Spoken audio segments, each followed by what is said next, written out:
Assalamualaikum warahmatullahi wabarakatuh. Halo teman-teman, perkenalkan nama saya Muhammad Reza Fajar Satrio. Dan kali ini kita mau cerita-cerita sedikit ya, tentang membaca, tentang dunia literasi, khususnya yang saya sedang geluti sekarang. Sebelumnya mungkin izinkan saya memperkenalkan diri. Kembali, nama saya Muhammad Reza Fajar Satrio, biasa akrab dipanggil Eca, bisa juga Reza. Jadi sampai saat ini saya masih bergerak di gerakan literasi, kemudian sambil bekerja juga di beberapa bidang. Yang pertama yang ingin saya mau bahas adalah kenapa saya pribadi memilih jalan-jalan di gerakan literasi. Di tahun 2017-2018 itu khususnya di daerah saya, jadi nama daerah saya itu Kabupaten Buol, terletak di Kabupaten Buol di Sulawesi Tengah, Provinsi Sulawesi Tengah. Kabupaten Buol ini merupakan daerah yang terujung sebelah utara di Sulawesi Tengah. Kenapa saya memilih jalan ini? Sebenarnya ini muncul dari sebenarnya kejengkelan. Sebenarnya awal ceritanya itu karena jengkel sebenarnya. Jengkel karena situasi lingkunganku itu tidak membuat saya betul-betul bisa mendapatkan sesuatu yang baru, artinya saya berkembang. Saya cerita sedikit, jadi awal mulanya itu saya bergabung di beberapa komunitas yang teman-teman saya dirikan. Jadi ada beberapa komunitas. Singkat ceritanya dalam komunitas itu ya terjadi lebih banyak perdebatan yang saya rasa tidak sehat, dan saya juga merasa sayanya tidak sehat.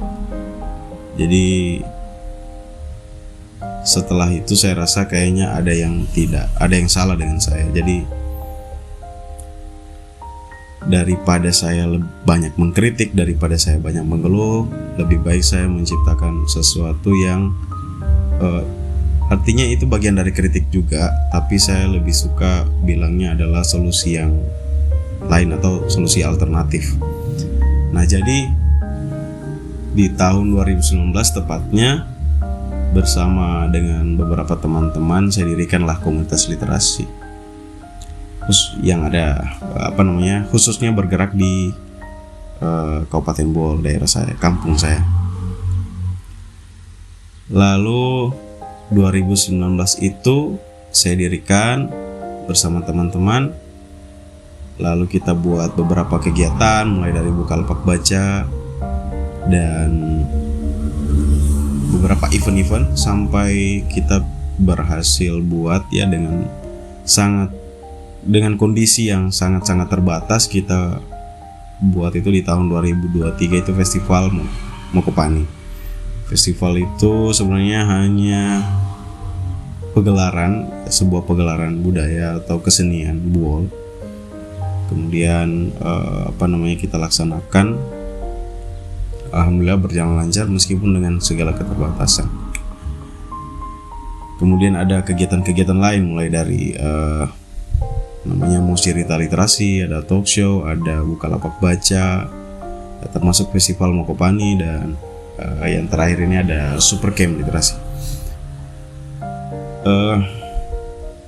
Kenapa kita buat gerakan ini ya, karena di daerah saya ini ya, karena daerah yang sangat-sangat jauh dari ibu kota provinsi, jadi serba ketinggalan, mulai dari ketinggalan informasi, ketinggalan perkembangan teknologi, kemudian akses dan lain-lain. Akhirnya kami di Kabupaten Buol ini ya serba terbatas, termasuk masalah akses baca buku. Kami sangat-sangat terbatas di sini. Akhirnya budaya yang menguat di daerah saya itu justru bukan budaya membaca, tapi budaya lisan, tradisi lisan. saking kuatnya budaya lisan ini lebih mendominasi. Jadi masyarakat itu pada umumnya lebih percaya apa yang dikatakan daripada sumber yang benar-benar dipastikan kebenarannya. Karena budaya lisan itu lebih kuat. Karena budaya lisan lebih kuat, akhirnya masyarakat sudah tidak terlalu memandang membaca itu penting. Jadi kami ini masyarakat khususnya di Kabupaten Bole itu bukan karena malas baca, tapi karena tradisi lisan kami itu, budaya kami lebih kuat. Budaya tradisi lisan itu lebih kuat daripada membaca. Tapi apakah masyarakat Bol itu secara dalam tanda kutip adalah SDM rendah? Tergantung. Tidak semuanya bisa kita generalisir. Tapi ada kekhawatiran saya pribadi kalau jika memang tradisi lisan ini lebih mendominasi. Kalau tradisi lisan ini mendominasi, otomatis apa yang disampaikan oleh orang-orang tertentu itu akan mudah dipercaya tanpa dipastikan kebenarannya. Makanya sangat bahaya kalau misalnya tradisi lisan ini terlalu kuat, karena orang akan malas untuk mencari lebih dalam informasinya. Akhirnya kita mudah terpengaruh oleh informasi-informasi yang menyebar. Ditambah lagi dengan kemajuan teknologi sekarang, karena fasilitas teknologi hari ini, smartphone hari ini, belum lagi konsumsi media sosial yang sangat-sangat masif, akhirnya kita dibanjiri informasi. Karena kita dibanjiri informasi, kita kebingungan memilih mana yang benar, mana yang salah. Akhirnya kembali lagi, akhirnya kita makin jauh dari budaya baca buku, makin jauh.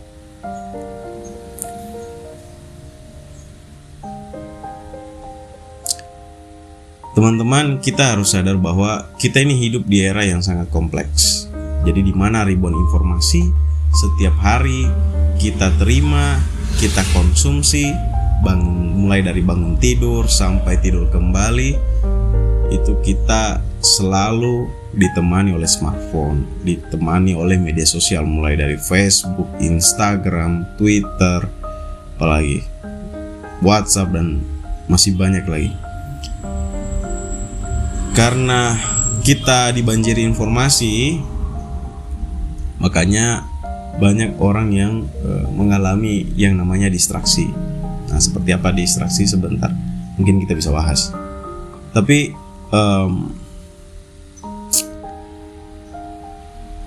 fenomena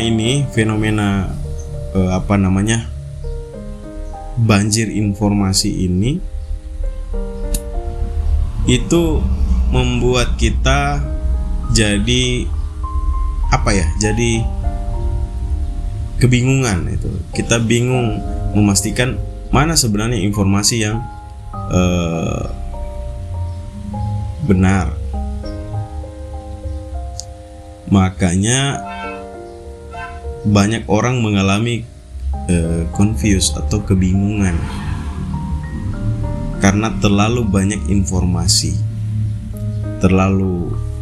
Kalian bayangkan budaya lisan yang sangat-sangat tinggi, kemudian ditambah lagi dengan banjir informasi, akhirnya orang itu makin bingung, ini yang benar yang mana. Akhirnya antara benar dengan salah, orang sudah tidak lihat benar dan salah, tapi orang melihat mana yang lebih banyak perhatian, mana yang mampu bermain dengan kata-katanya. Nah, itulah yang menang. Makanya sebenarnya langkah awal yang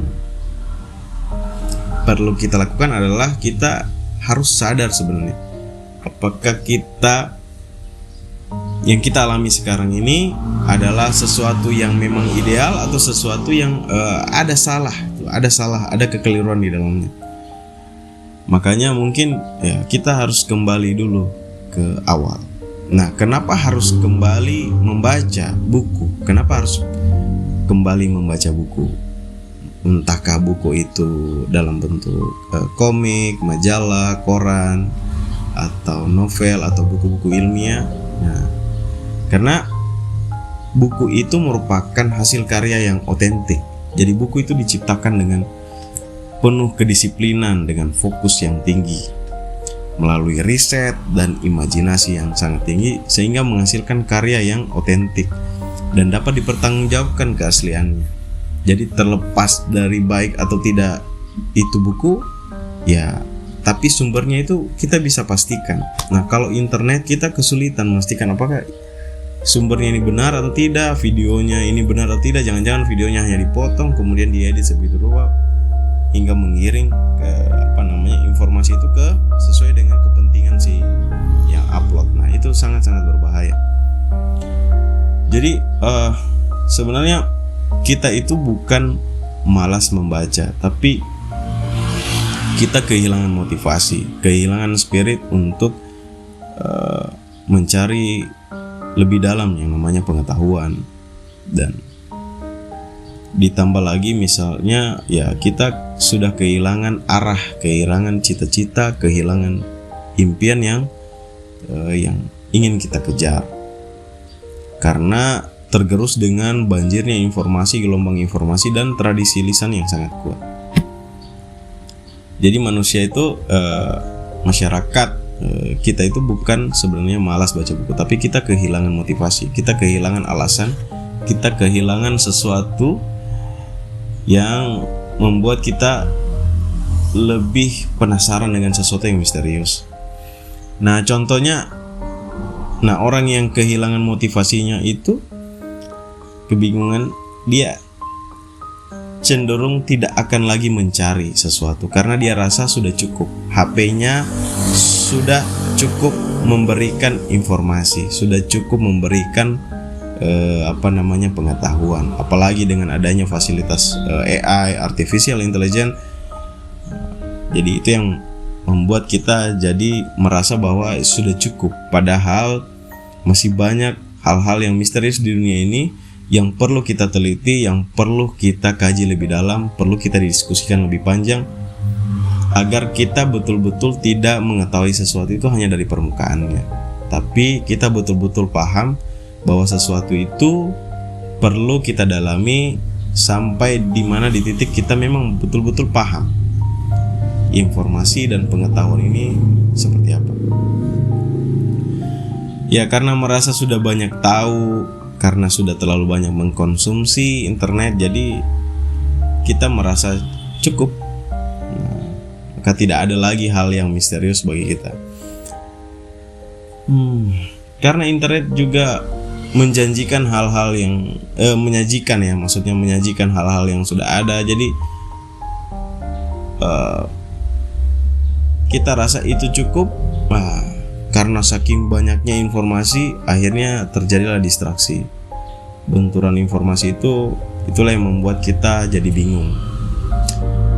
Dan saya merasa bahwa ini sebenarnya bukan justru awal dari kemajuan, tapi ini awal dari kehancuran satu peradaban, satu populasi.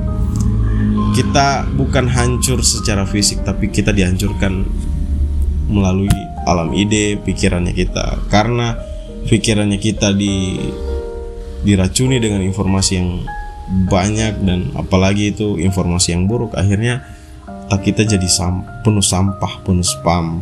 Itulah yang membuat kita itu hari ini, kenapa jangan heran terjadi banyak kekacauan, ya karena itu. Lalu bagaimana solusinya? Nah, nanti kalau teman-teman punya solusi bisa juga di komen di. Sebenarnya solusinya yang pertama adalah ya kita mau, saya dan teman-teman semuanya harus punya kesadaran yang sama dulu. Apakah teman-teman punya kesadaran yang sama bahwa kita dalam kondisi yang tidak baik-baik saja, atau jangan-jangan ya kita nyaman dengan kondisinya kita sekarang karena mungkin sudah punya teknologi, sudah punya HP yang bagus, sudah punya iPhone yang bagus, sudah punya komputer laptop yang bagus, maka kita merasa cukup. Nah, apakah kondisi itu baik-baik saja atau kalian rasa masih banyak yang kurang? Nah, itu tergantung dari kesadaran. Makanya sebelum jauh kita bicara tentang minat baca, bicara tentang bagaimana menemukan, sebenarnya hal yang pertama adalah edukasi dan penyadaran. Jadi kita harus punya kesadaran penuh bahwa kita sedang mengalami distraksi, kebingungan mencari arah hidup, kebingungan mencari apa yang betul-betul kita inginkan selama kita hidup eksis di dunia ini. Seperti itu. Nah, kalau kita ingat lagi teman-teman, dari zaman awal peradaban manusia, kita pasti menyaksikan betapa hebatnya peradaban manusia di zaman-zaman dulu. Mulai dari peradaban Mesir, Persia hingga peradaban Islam dan yang lainnya. Coba kita ingat kembali bahwa manusia pernah hidup, pernah ada satu era di mana peradaban manusia itu sangat-sangat keren sekali, sangat-sangat maju. Dan bahkan Indonesia pun tidak kalah dengan peradaban-peradaban hebatnya dan kerajaan-kerajaan yang sangat besar, Sriwijaya, Majapahit dan segala macam. Kalau kita baca cerita-cerita pasti hebat-hebat. Nah, kenapa bisa seperti itu? Kenapa bisa ada peradaban sehebat itu? Lalu bagaimana dengan kita yang sekarang? Apakah peradaban kita ini bagus atau sebenarnya lagi kacau? Nah, kesadaran itu dulu. Kalau setiap kita punya kesadaran itu, nah baru kita masuk ke langkah berikutnya. Berarti ada namanya langkah pencegahan. Pencegahannya ya kita mulai keluar dari kebiasaan-kebiasaan, ketergantungan yang selama ini mungkin kita konsumsi, mulai dari ketergantungan dengan HP, ketergantungan dengan teknologi. Nah, itu dimulai rubah dengan merubah kebiasaan kita, ketergantungan kita. Yang dulunya sering main HP, sekarang lebih suka membaca, apapun itu. Mulai dari membaca koran, majalah, berita, kemudian buku-buku, novel, buku ilmiah dan segala macam. Kemudian yang berikutnya adalah pencegahan berikutnya adalah mulai tentukan apa sebenarnya tujuan hidupnya kita. Kita mau apa di dunia ini, cita-citanya kita apa. Coba digali lebih dalam, apa tujuannya, apa obsesi kita. Kalau yang masih muda, apa tujuannya kita, mau dikejar, mau jadi seniman kah, mau jadi saintis, mau jadi apapun itu. Nah, tentukan dari sekarang. Nah, mungkin di awal itu saja dulu yang bisa kita lakukan. Bangkitnya kesadaran itu lebih penting daripada kita terburu-buru untuk berubah, yang akhirnya kita lupa tentang esensi yang sebenarnya. Jangan takut untuk mikir teman-teman, jangan takut untuk berubah. Kalau ada sesuatu yang ingin kalian lakukan, ya lakukanlah sekarang. Kalau itu baik untuk kalian, perjuangkan, kejar sampai kalian betul-betul berhasil mendapatkan apa yang kalian inginkan. Mungkin itu saja dulu, sekian hari ini. Terima kasih sudah mendengar. Mohon maaf kalau misalnya ada yang kurang-kurang. Nanti kalau ada masukan silakan di komen. Terima kasih. Thank you. Assalamualaikum warahmatullahi wabarakatuh.